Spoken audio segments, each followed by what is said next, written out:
It's now plain what we suspected all along.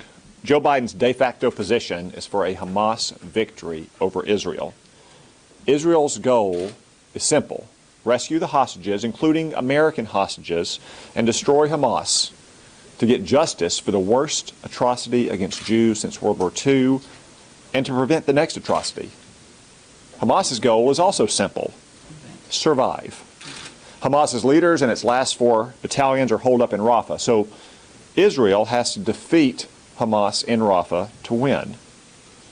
Hamas wins if it survives in Rafah, and Joe Biden has threatened to withhold weapons from Israel for fighting in Rafah. Therefore, Joe Biden objectively favors a Hamas victory over Israel. It's just that simple. And the president is only emboldening Hamas. Why would Hamas release hostages when Joe Biden will give Hamas exactly what it wants: survival without releasing hostages? He's also emboldening Iran. Here's what Joe Biden has done since October 7th. Sanctions for Israelis and an arms embargo on Israel. Sanctions relief and the end of an arms embargo on Iran. Now, some people say Joe Biden is doing this for his re-election, which would be bad enough.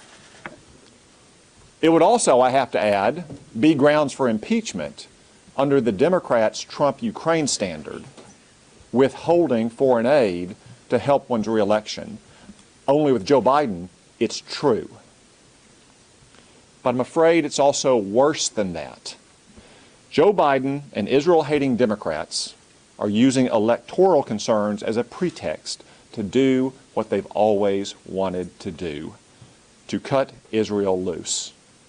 Remember, a lot of Barack Obama's aides, who are now Joe Biden's aides, disputed that Hamas was even a real terrorist group to begin with.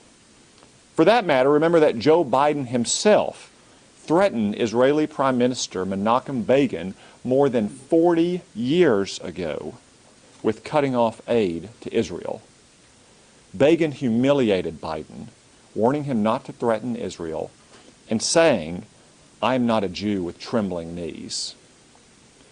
Israel is fighting a just and necessary war. Their knees are not trembling. As Prime Minister Netanyahu just said, they'll fight alone if they have to. But let me assure all the Israelis watching, you won't have to fight alone. You don't have a problem with America. You have a problem with Joe Biden and Chuck Schumer and the Democratic Party. And the American people are going to solve that problem for you in 6 months. Senator Coon, then Kyle.